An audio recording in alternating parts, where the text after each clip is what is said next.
ចន្លោះថ្ងៃទី21ដល់ថ្ងៃទី23ខែមិនិនាកម្ពុជានឹងមានបាតុភូតព្រះអាទិត្យរះចំកណ្ដាលកំពូលនៃប្រាសាទអង្គរវត្ត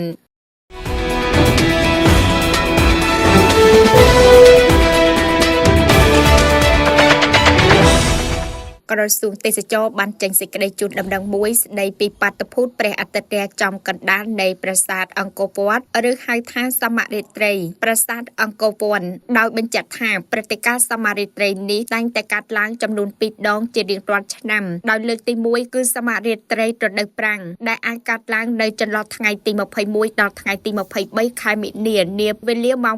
5:00 ព្រឹកដល់ម៉ោង 6:30 នាទីព្រឹកនិងលើកទី2គឺសមរិទ្រីរដូវវស្សាដែលអាចកើតមានឡើងក្នុងខែកញ្ញាជាមួយគ្នានេះដែរក្រសួងទេសចរក៏បានអំពាវនាវដល់សាធារណជននិងភ្ញៀវទេសចរជាតិនិងអន្តរជាតិសូមចូលរួមមកទស្សនាព្រឹត្តិការណ៍ដ៏អស្ចារ្យនេះនិងផ្សព្វផ្សាយអំពីទេសចរកម្ពុជាទាំងអស់គ្នា